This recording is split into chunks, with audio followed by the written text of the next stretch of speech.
My name is David. I'm 49 years old. I made an amazing discovery just over a year ago that my family was not from Scotland. They came from Jamaica in 1907. They literally left Jamaica as black or mulatto Hebrews and arrived in Canada and lived their lives as white Anglo-Saxon Protestants. It's an amazing story, and when I found out about it, I was just floored. It's just incredible.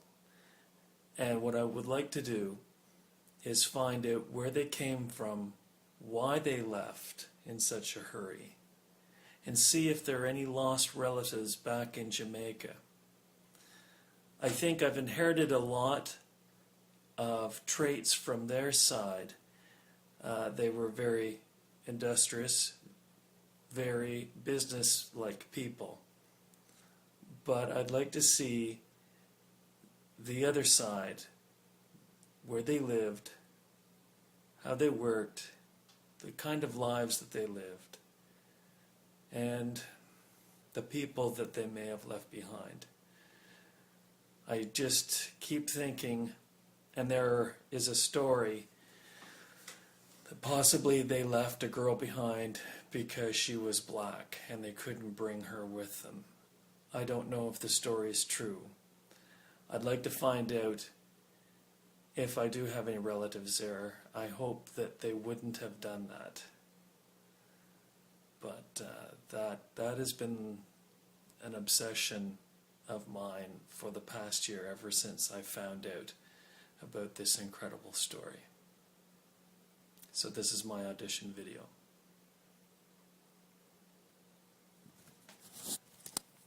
I have a vision which is haunting me. I see a woman, young black woman, and she is staring out to shore, and she has tears in her eyes, and she's looking as her family leaves, and she doesn't know if she'll ever see them again, and this has been haunting me. This is a story that I want to tell. As you get older, you take for granted that the people who are in your life have always been there. And then you realize that little by little, one by one, they're gone. I'm thinking about people I've known all my life, and I guess, you're used to who they are and what they did in the past. You know a little bit about it, but because I've been so close to you, you don't really think too much about the kind of interesting things they've done. My father was a Spitfire pilot in the RAF in World War II. I mean, that was fascinating. And it's only really recently that I've taken another interest in that, partly because my children have been doing research on history, and we're fascinated by that fact. And they say, well, really? I mean, that's quite amazing. Recently I was doing a random search on his name. I knew that he had enlisted in the war, the first war, and I had a copy of his attestation papers. Those are the papers that new recruits filled out. And it said that his skin complexion was sallow, that he was a Methodist, and that his middle name was Eustace. Well, I didn't know that was his middle name. I didn't know why his skin was sallow, and I thought that he was an Anglican. Well, when I did a Google search on his entire name, in quotes, I arrived at a family tree site that was written by the husband of a relative of mine who I'd never met before.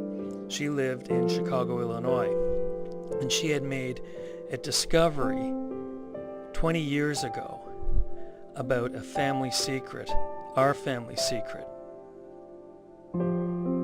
Jenny had discovered a secret that the Sampson family had kept hidden for 100 years. We were not from Scotland. We were not Catholics. We were not Anglicans or Methodists or Presbyterians. And we were not white. This is our story. I'd love for you to come and visit my town. If I am chosen to be in the Generations Project, I'd be happy to be your host, to bring you back to Kingston, let you take a really good look around at the town and at me and the role that my family played here. And then we could take that trip to that enchanted place in Jamaica, Alligator Pond, and to the family estate in Gaza. It's not a touristy spot like Montego Bay or Negril. Alligator Pond and the area where my family was from is beautiful, scenic, idyllic, very laid back. It's a fishing village where you can get reportedly some of the best seafood in the world, fresh off the beach. Pick it out and eat it. And that's what I thought would be really fun to do. I think that it would be an exciting, a surprising, momentous journey into the past.